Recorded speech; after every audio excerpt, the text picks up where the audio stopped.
আসসালামু আলাইকুম রহমতুল্লাহ। লা ইলাহা ইল্লাল্লাহুল আযীমুল হালিম আল্লাযী খালাকাস সামাওয়াতি ওয়াল আরদা ওয়া জাআলাজ যুলুমাতি ওয়ান নূর সুম্মাল লাযীনা কাফারু বিরাব্বিহিম ইয়া'দিলুন। ফাউযু বিল্লাহি মিনাশ শাইতানির রাজীম। বিসমিল্লাহির রহমানির রহিম। ইন্নাল ইনসানা খুলিকা হালুআ ইযা মাসসাহুশ শাররু জাযুআ ওয়া ইযা মাসসাহুল খায়রু মানুআ ইল্লাল মুসাল্লিন আল্লাযীনা হুম আলা সালাতিহিম দাইমুন। সাদাকাল্লাহুল আযীম। আল্লাহুম্মা সাল্লি আলা মুহাম্মাদ ওয়া আলিহি ওয়া সাহবিহি ওয়া বারিক ওয়া সাল্লিম। প্রশংসা আদায় করছে আমাদের মালিকের, যিনি আমাদের মুসলমান বানিয়েছেন। ৪,৫০০ ধর্মের লোক এখন পৃথিবীতে।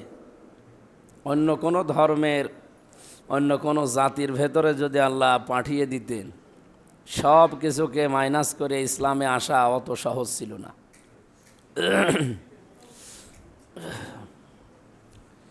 সুতরাং যে আল্লাহ আমাদেরকে দরখাস্ত ছাড়াই তার মনোনীত একমাত্র, কেবলমাত্র, শুধুমাত্র পছন্দনীয় একটাই বিধান আছে।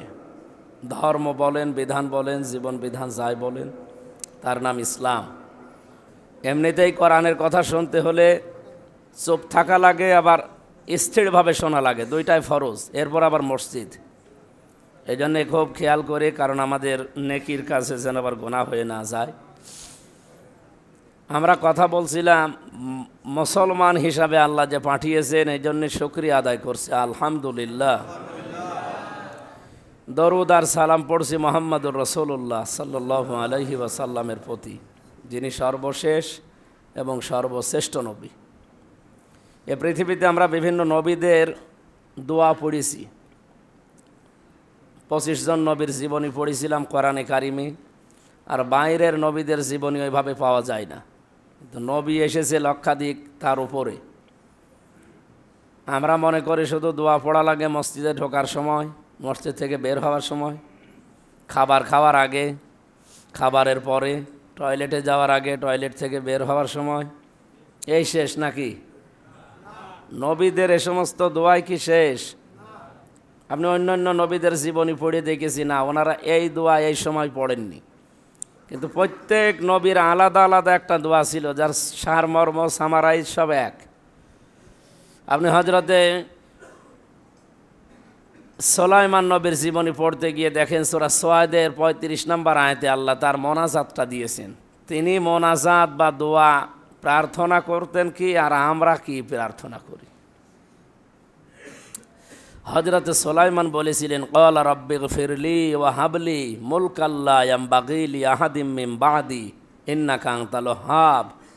হে আল্লাহ, আমাকে মাফ করে দাও, আর আমাকে এমন একটা রাজ ক্ষমতা দাও যে আমার পরে যেন আর কাউকে তুমি ওইটা না দাও। নিশ্চয় তুমি মহাদাতা। বলেন তো, এই দোয়ার কথা বাংলায় বললাম, আরবিতে বললাম, কি মনে হচ্ছে যে এটা রাজনীতি? না, মানে উনি রাজত্ব চাচ্ছে, রাজনীতি না। উনি যদি এই জামানায় বেঁচে থাকতেন আর এই দোয়া যদি করতো, আমার মনে হয় বাংলাদেশে বহু মানুষ সুলাইমান নবীরও পেছনে লিখত যে নবী দুনিয়াদার। উনি যে রাজ ক্ষমতা চাইলেন আল্লাহর কাছে, উনি কি দুনিয়া ভোগ করার জন্যে? কথা বোঝা লাগবে। অনেকে দুনিয়া ভোগ করার জন্যে, কামাই করার জন্যে চেয়েছিলেন এটা। কেন? কারণ এই ক্ষমতা না হলে ইসলামের যে বিধান আল্লাহ পাঠিয়েছে পরিপূর্ণভাবে মানা যায় না। অনেকগুলো বিধান আছে, যেমন জিনার যে বিধান, কিয়ামত পর্যন্ত ওয়াজ করলে আপনি শাস্তি দিতে পারবেন? এটার জন্যে রাষ্ট্র দরকার হয়, আইন লাগে এবং আইনের প্রয়োগ লাগে। চুরি করলে আপনি কিয়ামত পর্যন্ত খালি ওয়াজই করে যাবেন, কিন্তু চুরির শাস্তি দিতে হলে ক্ষমতা লাগে, পাওয়ার লাগে, আইন লাগে। তো উনি দোয়া করেছিলেন ওই কারণে যে আমি তো আটকাতে পারি না, এগুলো আটকানোর জন্যে যেটা দরকার উনি ওই দোয়া করেছিলেন আল্লাহর কাছে। হযরতে দাউদ নবী তার পিতা তিনিও দোয়া করেছিলেন। আল্লাহ বলেন, ইয়া দাউদ ইন্না জাআলনাকা খলিফাতান ফিল আরদ ফাহকুম বাইনান নাস বিল হক। হে দাউদ, আমি জমিনে তোমাকে খলিফা করে পাঠালাম। খলিফা, খেলাফত, রাজত্ব, এই শব্দগুলো কি মনে হচ্ছে যে মানে এই যে সামাজিক শব্দ, এগুলো সব রাষ্ট্রের শব্দ, রাজনৈতিক শব্দ। দাউদ নবীকে আল্লাহ কেন খলিফা বানিয়েছিলেন জমিনের? ফাহাকুম বাইনান নাস বিল হক, তিনি যেন সত্য সহকারে মানুষের ভেতরে ন্যায় বিচার করতে পারেন। হযরতে ইউসুফ নবীর দোয়া দেখেন, উনি শুধু বলেননি আল্লাহ আমারে মাফ করে দিয়েন না, হযরতে ইউসুফ বলেছিলেন ক্বালা রাব্বি জাআলনি খাযাইনিল আরদি ইন্নী হাফিজুন আলিম। সূরা ইউসুফের 55 নম্বর আয়াতে আছে। উনি বাদশাকে ডাক দিয়ে বললেন, বাদশাহ নান্দার, আপনি আমাকে কাছের মানুষ হিসাবে গ্রহণ করেছেন জেল থেকে বের করার পর। আমি যে 10 বছর জেল খেটে আসলাম, আপনি এখন বলেন যে আপনি আমার প্রিয় মানুষ। তা আমি আপনার কাছে খাদ্যমন্ত্রীর দায়িত্ব চাই। আমি খাদ্য মন্ত্রণালয়ের দায়িত্ব আমারে দেন, আমি এ বিষয়ে অভিজ্ঞ এবং আমি সংরক্ষণ করতে পারবো। এই বাংলাদেশটা যদি শুধু খাবারটা ঠিক করা হয় আর দুর্নীতি মুক্ত করা যায়, আমাদের এ দেশ মালয়েশিয়ার মতো দাঁড়িয়ে যাবে। এ দেশটা দাঁড়ায় না শুধু এই দুই কারণে, একটা খাদ্যে ভেজাল, এ কারণে আমরা অসুস্থ থাকি না, অসুস্থ হয়ে যায়, আর 2 নম্বরে দুর্নীতি। একেবারে ইউনিয়ন পরিষদ থেকে শুরু করে আমার মনে হয় একেবারে সেই পিয়ন পর্যন্ত, যার 450 কোটি মালিক। একটা পিয়নের নাম শোনেননি? একটা পিয়নের যদি এই পরিমাণ টাকা হয়, তো পিয়নের মালিক যে ছিল ও যে কী করেছে আল্লাহ জানে আর সে জানে।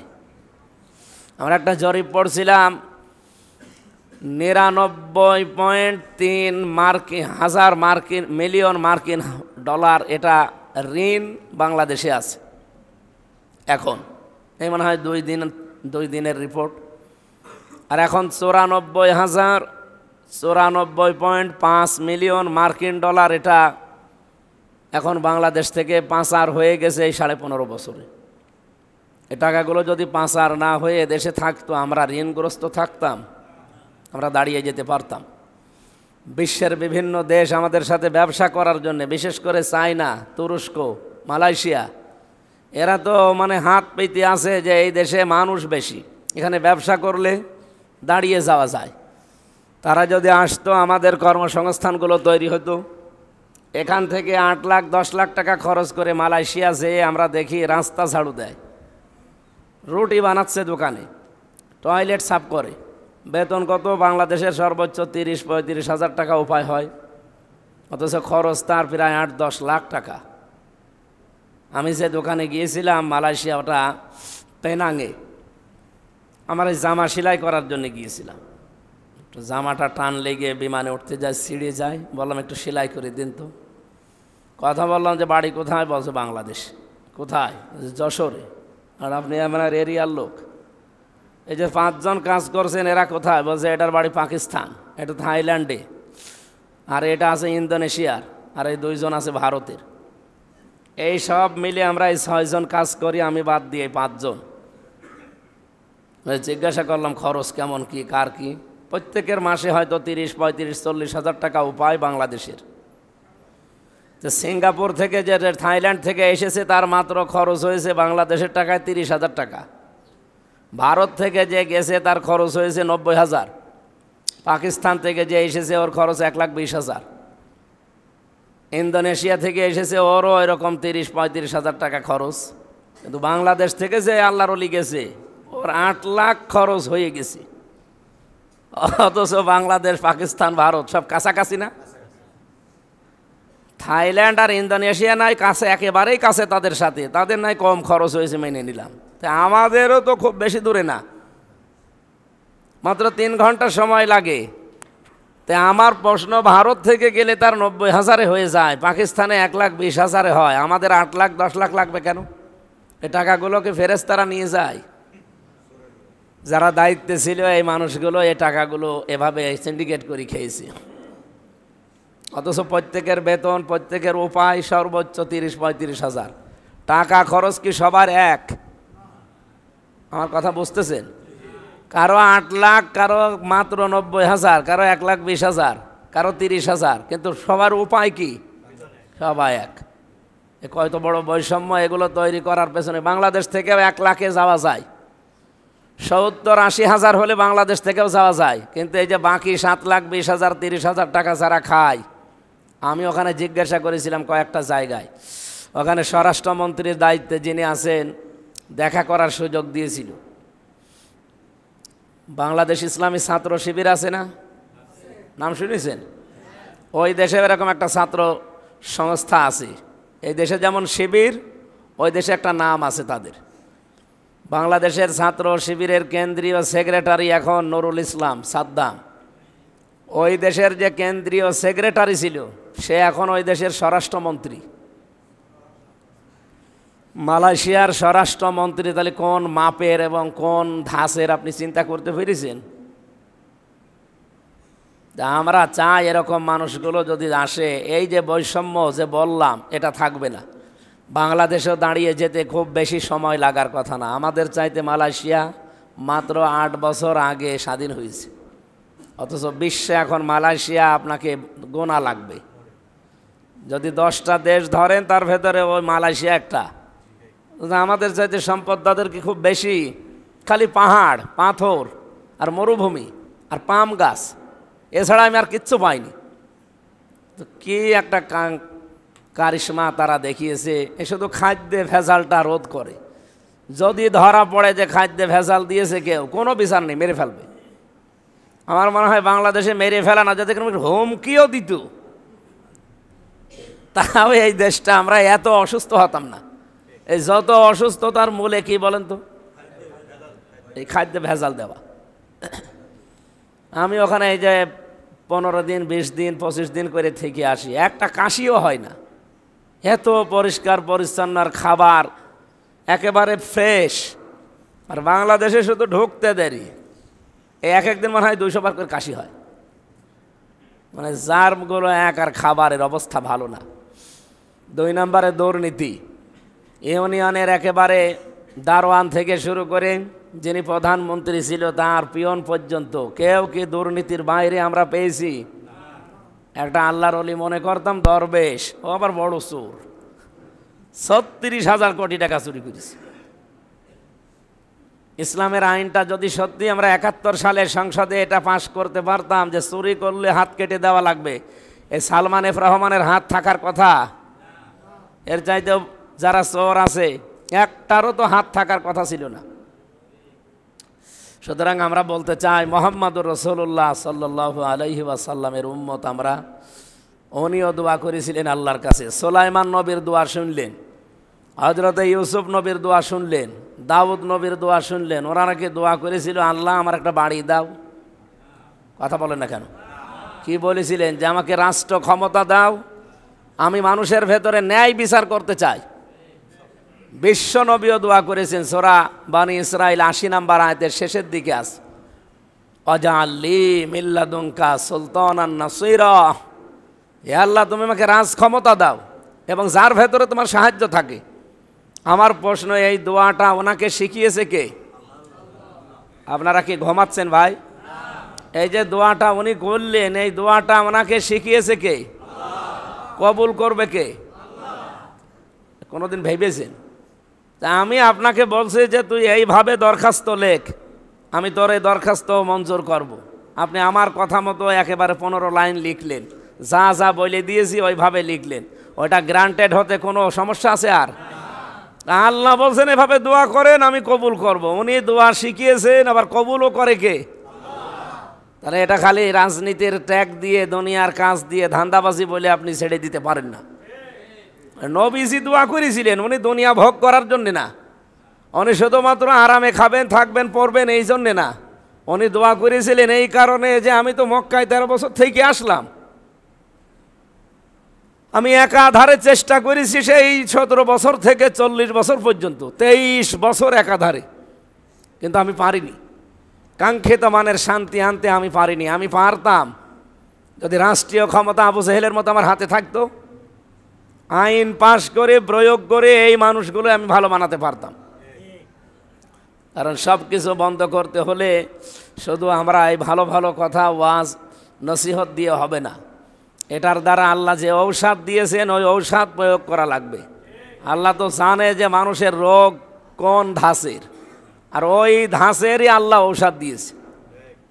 তাহলে আমরা যদি এখন এই কাজ করতে চাই, অনেকে বলছে আপনাদের রাজনীতি করার দরকার কি, আপনি মসজিদে মাদ্রাসায় শুধু হু হু করে জিকির করেন, আপনাদের এই দুনিয়াদারের কাজ আপনার না, আপনার না। আমরা এই ৫০-৫৪ বছর দেখলাম না, এই জমিনে আল্লাহ আমাদেরকে পাঠিয়েছিলেন, ইন্নী জাইলুন ফিল আরদি খলিফা, যে জমিনে আমি তোমাদের পাঠালাম খলিফা করে। আমরা জমিনে তো নেই, আসি ওই মসজিদে মাদ্রাসায় খানকায় দরবারে। জমিন ফাঁকা পেয়েছিল জালেমরা, ১৮০ মাইল বেগে চালাচ্ছিল। এবার আর জমিন ফাঁকা নেই, আর জালেমরা এবার ইনশাল্লাহ চালাতেও পারবে না। বাংলাদেশের এই জমিন যদি আমাদেরকে নিয়ে চালাতে পারেন তাহলে এই জমিন চলবে। কারণ এখন মানুষের যে জরিপ আমরা দেখছি দেশীয় আন্তর্জাতিক, এদেশের প্রায় এখন ১০০ জনের ৭৭ জন মানুষ এই দেশে আল্লাহর ইসলাম বিধান চাচ্ছে। মানুষের ভেতরে আল্লাহ মনে হচ্ছে একটা ফ্লোর তুলে দিয়েছে। আশা করছি এটা যদি কায়েম হয়, আমরা শান্তি এবং স্বস্তি নিরাপত্তা কারে বলে আপনি দেখতে পারবেন। সাউন্ড সমস্যা, এবার কথা শোনা যাচ্ছে? কমানো লাগবে না, এমনি আমি দূরে দিচ্ছি। এবার শোনা যাচ্ছে? ঠিক আছে, থাক। সম্মানিত মুসল্লি ইকরাম, আমাদেরকে শুধু এই সমস্ত ট্যাগ দিয়ে উল্টাপাল্টা কথা বলে যারা আল্লাহর এই দিনের মহান কাজ থেকে দূরে সরিয়ে রাখতে চান, আমাদের আমিরে জামাত ডাক্তার শফিকুর রহমান হাফিজাহুল্লাহ, উনি অলরেডি ঘোষণা দিয়েছে এই দেশে জামাত ইসলামী থেকে কেউ এমপি মন্ত্রী হলে তার 5 বছরে একটা টাকা বাড়বে না, আরও কমে যাবে। ৭৩টা দল এই দেশে কাজ করছে, একটা দলের কোনো প্রধানকে ঘোষণা দিতে বলেন তো, তার নমিনেশনই বিক্রি হবে না। যদি ঘোষণা দেয় যে 5 বছরে আমার দলের এমপি মন্ত্রী 1 টাকা তার বাড়বে না, তার নমিনেশন বিক্রি হবে? বলবে যে 5 টাকা দিয়ে কিনলে টিকিট 5 টাকায় লস। আমরা এটাই বন্ধ করতে চাচ্ছি, কারণ আমি 50 কোটি টাকা আগেই যদি খরচ করি, এ টাকা আমার তোলা লাগবে না। এই জন্যে ভোটের জন্য বিশেষ করে আমরা মানুষকে টাকা দেওয়া, চা খাওয়ানো, এটাও জায়েজ মনে করি না।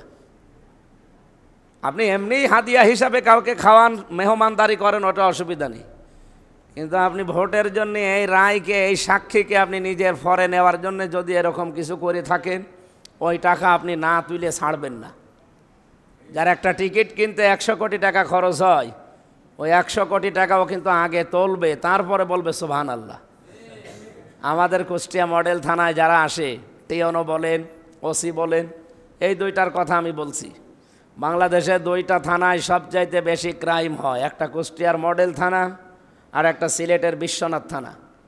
630টা থানার জরিপ আমার কাছে আছে। এই 2টা থানা, এখানে যদি কেউ ওসি হয়ে আসে, কমপক্ষে তারে 30 লক্ষ টাকা আল্লাহর ওলিদের দেওয়া লাগে, সে যে ওলি হোক।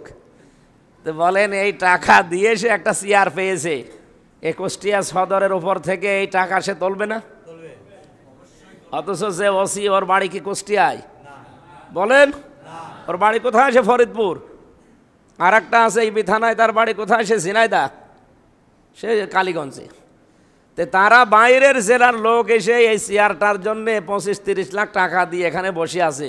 ও টাকা সে জীবনে না তুলে আপনার খেদমত জীবনও করবে না। কিন্তু চেয়ারটায় বসতে যদি তার 4 আনাও খরচ না হতো, তাকে দিয়ে আপনি কাজ করাতে পারতেন, তার বিবেকও অন্তত কাজ করত। এই জন্য আমাদের নিজেদের পায়ে নিজেরা কোড়াল মেরে যদি আল্লাহরে দোষ দেয় যে হ্যাঁ তুমি কিছুই করো না, খালি বানিয়ে রেখে দিয়েছ, উনি করবে কি? আপনার পরিবর্তনের কোনো নিয়ম নেই, আপনি চানও না। আল্লাহর এত দায় পড়েছে যে আপনার পরিবর্তন এসে করে দেবে। কোরআন তো বারবার এটা জানিয়েছে, ইন্নাল্লাহা লা ইউগায়্যিরু মা বিকওমিন হাত্তা ইউগায়্যিরু মা বিআনফুসিহিম। অবশ্যই কোনো জাতির ভাগ্য আমি পরিবর্তন করি না যতক্ষণ তারা নিজেদেরকে পাল্টানোর সিদ্ধান্ত না নেয়। এবার আমরা সিদ্ধান্ত নেব, সে যে আসুক যেন আল্লাহর ইসলামের পক্ষে কাজ করে। দুর্নীতি মুক্ত করতে পারলে আমি কথা দিচ্ছি বাংলাদেশটা মিনি জান্নাত হয়ে যাবে ইনশাআল্লাহ। কাদিয়ানীদের কাফের ঘোষণা দেওয়ার জন্য দেখেন লক্ষ লক্ষ মানুষ ঢাকাতে। সারা পৃথিবীর বিভিন্ন দেশ থেকে মেহমান নিয়ে এসে, বাংলাদেশের দল মত নেই, শুধু কাদিয়ানি বাদ দিয়ে সবাই সেখানে গেছে। আর সবার একই দাবি যে রাষ্ট্রীয়ভাবে তাদের কাফের ঘোষণা করা হোক। আমার প্রশ্ন, রাষ্ট্রীয়ভাবে কাফের ঘোষণা করার জন্য যার কাছে দাবি তোলেন, যার কাছে আপনি এটা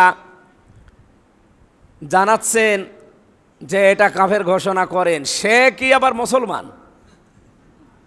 আপনি যার কাছে দাবি জানান সে কি মুসলমান? কাদিয়ানিদের সাথে আমি মিশেছি। আমার শ্বশুর বাড়ি চুয়াডাঙ্গার উথলি, জীবননগর থানা। ওখানে কাদিয়ানিদের মসজিদ আছে বাজারে, ওরা নামাজ পড়ে। ওরা আমাদের মতো আজান দিচ্ছে, নামাজ পড়ছে, কোরআন শরীফ পড়ছে, সব ঠিক আছে।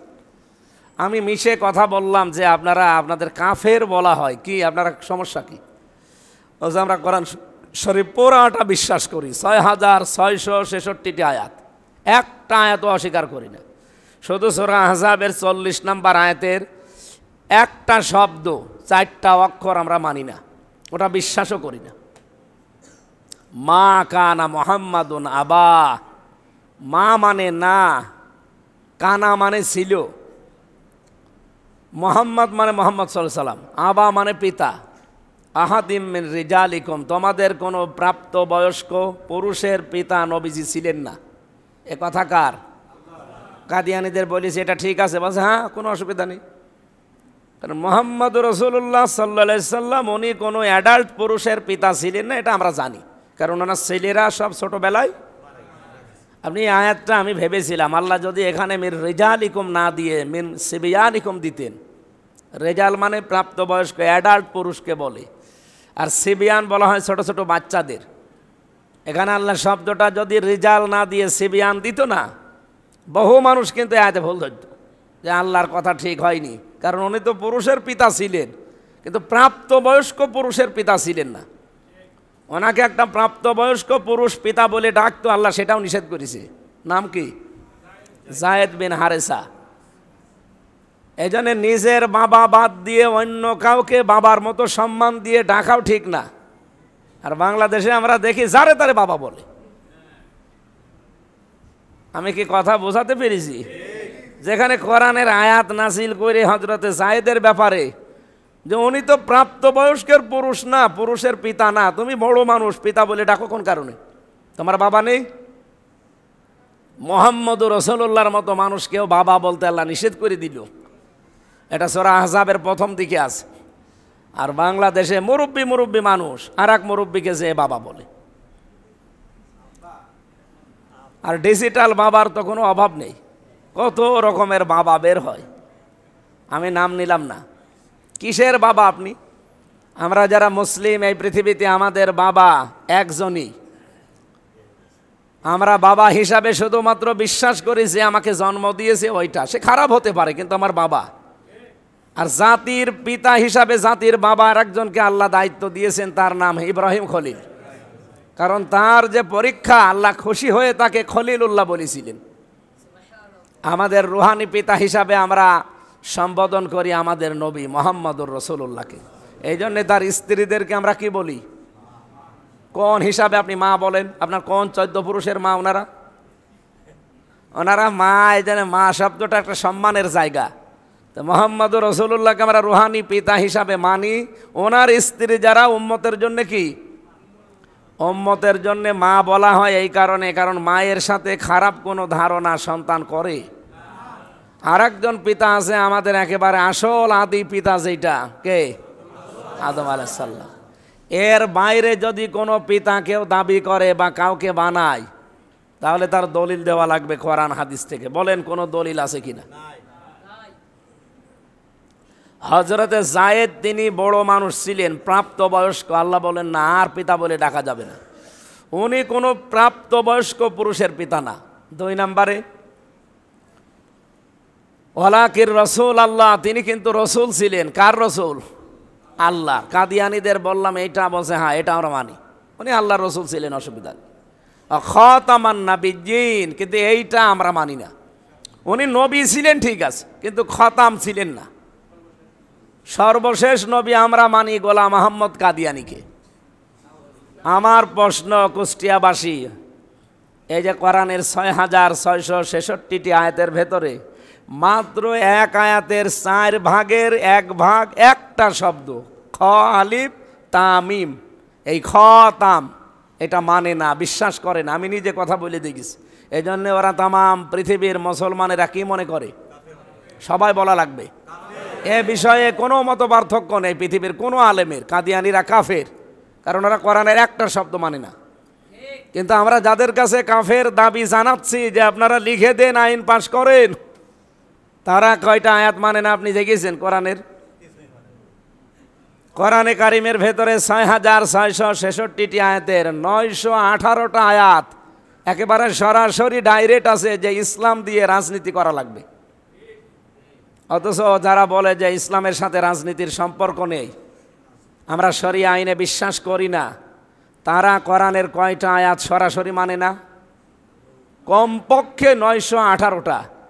যারা এক আয়াতের ৪ ভাগের ১ ভাগ না মেনে কাফের, আর যে ৯১৮টা মানে না ও তো কাফেরের বাপ, কাফের দাদা। আমরা ছোট একটা কাফেরকে কাফের বানাতে কাফের দাদার কাছে বলছি আপনি এটা আইন পাশ করেন। তে সেই কলম দিয়ে আইন পাশ করা হবে যে কাদিয়ানিরা কাফের। আমার মনে হয় বাংলাদেশে এখন মুসলমানদের ওই কলমের মালিক হওয়া লাগবে। আমরা যদি ওই কলমেরই মালিক হয়ে যাই তাহলে আমরা নিজেরা রায় দিতে পারবো না। এইটার জন্য যদি কেউ চেষ্টা করে তাকে আপনি ধান্দাবাজ বলেন, রাজনীতি বলেন, দুনিয়ার কাজ বলেন, কোন হিসাবে? আশা করছি এবার আমরা কলমের শুধু রায় যারা লিখবে তাদের কাছে জি হুজুর করার ভেতরে নেই। আমরা কলমের মালিক হব, কলম দিয়ে আমরা রায় দেব ইনশাল্লাহ। কাদিয়ানিরা আর কাদিয়ানিদের এই বাপরা যারা ৯১৮টা আয়াত মানে না, এরা কাফের পর দাদা। আশা করছি এবার সেই সিস্টেম, সেই ব্যবস্থা আল্লাহ করে দিচ্ছে। আমরা শুধু তাআওয়ানু আলাল বিররি ওয়াত তাকওয়া, ভালো কাজে তাকওয়ার কাজে সহযোগিতা করব এবং সাপোর্ট দেব। আল্লাহ আমাদের তৌফিক দিন। আমরা যেহেতু মুসল্লি, নামাজ পড়তে এসেছি, আল্লাহ তাআলা মুসল্লিদের কিছু গুণাগুণ দিয়েছেন। বলেন ইল্লাল মুসল্লিন, যারা মুসল্লি তারা না। তারা না কি? আল্লাযীনা হুম আলা সালাতিহিম দাইমুন, যারা তাদের নামাজে নিয়মিত, নামাজ নিয়মিত যারা পড়ে তাদেরকে আরবিতে কি বলে? আরো জোরে বলেন। মুসল্লি। এটা কি নতুন শুনছেন না শুনেছেন? নামাজ যারা পড়ে নিয়মিত তাদেরকে মুসল্লি বলে, যারা অনিয়মিত নামাজ পড়ে তারা আল্লাহ দিয়েছেন আলা সালাতিহিম দাইমুন, যারা নিয়মিত নামাজ পড়বে এরা মুসল্লি। যারা অনিয়মিত পড়ে, 2 ওয়াক্ত পড়ে, 3 ওয়াক্ত পড়ে না, এরা কি? মুসল্লি না। পৃথিবীতে যত মানুষ আজ পর্যন্ত আল্লাহ পাঠিয়েছে আর যত মানুষ পাঠাবে, প্রতিটি মানুষের ভেতরে 3টা গুণ আছে। আমি আবার বলছি, এখানে আমরা যারা আছি সবার ভেতরে আছে। ইন্নাল ইনসানা খুলিকা হালুআ, অবশ্যই মানুষকে আমি বানিয়েছি অস্থির চিত্ত দিয়ে। মানুষ সব সময় ব্যস্ত। দেখেন পৃথিবীর কেউ বসে থাকতে ভালো লাগে? যদি আপনি বসিয়ে রাখেন দেখবেন অসুস্থ হয়ে যাবে। জেলখানার ভেতরে যে 3টা বছর আমি ছিলাম, কোনো কাজ নেই, কোনো কাম নেই, খালি বসে থাকা। কিন্তু মানুষ অধিকাংশ 100 জনের 99 জন অসুস্থ। আরে কাজ নেই, খালি বসে বসে খাওয়া আর ঘুমানো, অসুস্থ হয় কি করে? কারণ মানুষ অস্থির। ওকে আপনি ওই জায়গায় বান্ডাল দিয়ে দিলে, ওই জায়গায় ব্যারিকেড দিয়ে দিলে সে অসুস্থ হয়ে যাবে। তামাম পৃথিবীর মানুষের ভেতরে অস্থিরতা কে দিয়েছেন? আরো জোরে বলেন। আল্লাহ বলেন এতটুকুই না, ইদা মাসসাহুর শাররু জাজুআ, মন্দ যদি তাকে স্পর্শ করে কোনো সময়, খারাপ কিছু, সে যখন দুর্দশা এ সমস্ত কিছু আসলে সে হায় হতাশ করে। সে একেবারে হায় হতাশ করে কপাল চাপড়িয়ে, বুক চাপড়িয়ে পাগল হয়ে যায়। ওইদা মাসসাহুল খায়রু মানুআ, যখন তার কাছে কোনো নিয়ামত পাঠায়, ভালো কিছু যায়, তখন এই লোকটা আবার কৃপণ হয়ে যায়। এই যে গুণাগুণগুলো বললাম, এগুলো কে দিয়েছে বলেন তো? পৃথিবীর প্রতিটি মানুষের ভেতরে আছে। এ পর্যন্ত আল্লাহ শেষ করে দেননি। সূরা মারেজ 19, 20, 21, 22, 23 নম্বর আয়াত আল্লাহ বলেন ইল্লাল মুসল্লিন, কিন্তু মুসল্লি যারা তাদের ভেতরে এই গুণ আপনি পাবেন না। এখন আমরা মুসল্লি, নিয়মিত যারা নামাজ পড়ি, অথচ এই যে 3টা গুণের কথা শুনলাম, এগুলো যদি আমাদের ভেতরে থাকে তাহলে আমাদের নামাজ কি হচ্ছে? আমরা কি মুসল্লি হতে পেরেছি? এই জন্য আমরা নিয়মিত যারা নামাজ পড়ি এই গুণগুলো থেকে যেন আমরা হেফাজত থাকি নিজেকে, সেই চেষ্টা করা। আমি হেফাজত নিয়ে নিয়মিত মুসল্লিদের জীবনী দেখেছি। আমরা বিপদে পড়লে হায় হতাশ করি, একেবারে পাগল হয়ে যায়। কোনো নিয়ামত পেলে আমরা আল্লাহকে ভুলে তখন কৃপণ হয়ে যাই। সব সময় আমরা অস্থির অস্থির না। যারা মুসল্লি তাদের ভেতরে যেহেতু এটা থাকবে না, আল্লাহ বলছেন, তাহলে মুসল্লিদের মতো হওয়া লাগবে আপনাকে। আমি জেলখানায় আমিরে জামাতের সাথে ছিলাম, আমি এটা ওনার ভেতরে পেয়েছি। আমি নিজের ভেতরেও তৈরি করতে পারিনি, কিন্তু ওনার ভেতরে আমি দেখেছি। এই মানুষটাকে আমি কাছে বসে বসে, কোনো অস্থিরতা নেই, সব সময় স্বাভাবিক। এত বড় বিপদ চলছে, তার স্ত্রী হাসপাতালে, তার ছেলে জেলে, তাও একজন ডাক্তার, তার মেয়ে 2টা প্রেগনেন্সিতে হাসপাতালে ভর্তি আছে। এমনকি তার দলীয় লোকজন সব পালিয়ে বেড়াচ্ছে, কেউ জেলখানায়। কি ভয়ঙ্কর অবস্থা ছিল না বলেন তো? এই অবস্থায়ও তার ভেতরে কোনো হতাশা নেই, কোনো চিন্তা নেই, মনে হচ্ছে স্বাভাবিক, কিচ্ছু হয়নি। আমরা 3 বছরে যেটা অর্জন করতে পারিনি, উনি 4 দিন ছিল আমার সাথে মাত্র। কোনো বিপদ আপদ আসলে আমরা হাই হতাশ করি, পাগল হয়ে যাই, কিন্তু ওনারে আমি একেবারে স্থির দেখেছি। আমি বলেছিলাম যে এখানে কারারক্ষীদের মাধ্যমে ছোট মোবাইল নিয়ে আসা যায় টাকা দিলে। টাকা বলতে সিগারেট চলে এখানে, আপনাকে আমি নিয়ে এসে দেই। আমারে তো উনি চিন্তা নয় ভাবে। ওই দিনই আমার জীবনে প্রথম দেখা। আমারে বলছে, মাওলানা কার সাথে কথা বলবো? মানে কেন, বাইরে আপনার লোকজন নেই? আছে। ওগুলো সব আমি আল্লাহর হাতে দিয়ে এসেছি। আপনি কি বাস্তবতা টের পান? এই কথা এই মুহূর্তে বলা অত সহজ না। আমি তো বহু বড় বড় আল্লাহর ওলির সাথে জেলে ছিলাম, তারা পর্যন্ত মানে ঈমান ওই জায়গায় ধরে রাখা কঠিন হয়ে পড়ে।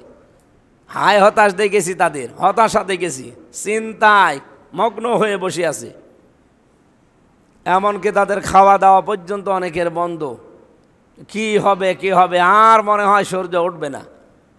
কিন্তু এই মানুষটার ভেতরে কোনো হতাশার ছাপ আমি দেখি নাই। আমার মনে হচ্ছে এই যে আয়াত আল্লাহ দিয়েছে, যারা নিয়মিত নামাজ পড়বে, নামাজের শিক্ষা নেবে, এই মানুষগুলোর ভেতর থেকে এই বদ গুণগুলো আল্লাহ দূর করে দেবে।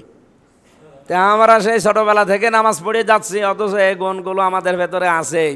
তাহলে হয় আমাদেরটা সত্য, না আল্লাহর কথা হয়তো ঝামেলা আছে। নাউজুবিল্লাহ, আরো জোরে বলেন নাউজুবিল্লাহ। আল্লাহর কথায় কি কোনো বিন্দু বিসর্গ পরিমাণে সন্দেহ আছে? তাহলে আমরা নামাজ পড়ার পরেও এগুলো আসে না কেন? কারণ নামাজের যে 27টা শিক্ষা, এগুলো আমরা নেই না। নামাজের কমপক্ষে আপনি শুধু নামাজে আসবেন, মসজিদে ভালো মুয়াজ্জিন আছে, ইমাম আছে, সুন্দর করে আজান দিচ্ছে, কাতার সোজা করো, নামাজ হয়ে যাচ্ছে। এটার নাম কি নামাজ নাকি? এটা তো একটা অনুষ্ঠান। এটা কি? কথা বলা লাগবে।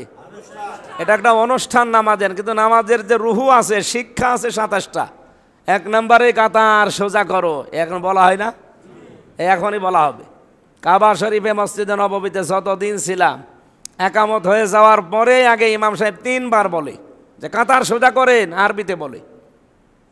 আমি ওই সময় ভাবতাম 16 সালে যে কি গো, বারবার এই কথা প্রতি ওয়াক্ত নামাজে তাও 3 বার করে বলা লাগে। এখন বুঝতেছি যে কেন বলে। এই কাতার সোজা করো মানে এখানে কাতারের ভেতরে যারা যারা দাঁড়িয়েছে, এখানে যেমন পার্থক্য নেই। এখানে আল্লাহর বিধান পালন করা হবে কয়টা? একটা, সেজদা দেওয়া। এখানে কয়টা বিধান আছে? সেজদা দেওয়া বিধান কার? একটা বিধান পালন করার জন্য এত বড় একটা জায়গা, কুষ্টিয়া শহরের ভেতরে দামি জায়গা। মনে করেন এই যে প্রায় 10 কাঠা জমি, কত দামি জায়গা আপনি মসজিদ বানিয়েছেন কোটি টাকা খরচ করে। ইমাম, মুয়াজ্জিন, খাদেমের বেতন দিয়ে তাদের পেছনে 5 ওয়াক্ত আজান দেওয়া, নামাজ পড়া, কষ্ট করে আসা। কি মনে করলেন? একটা বিধান পালন করার জন্য এত খরচ, এত আয়োজন। কিন্তু আল্লাহ এখানে শিক্ষা দিতে চান যে কাতার যেভাবে সোজা করলে একটা বিধান পালন করতে, এখান থেকে বের হয়ে জমিনে আরো 500 বিধান আছে। কত? এই কোরআনে আছে আল্লাহর শরীয়তের বিধান 500, তার ভেতরে সেজদা একটা। তাহলে এখনও 499টা পয়েন্ট বাকি আছে।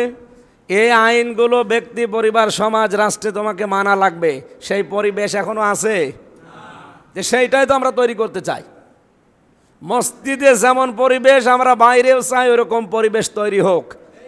এখানে কেউ যদি সিটারি, বাটপারি, প্রতারণা না করতে চায়, আমি অনেক মানুষকে এমন দেখি এরা মসজিদের ভেতরে এসে মিথ্যা কথা বলতে চায় না।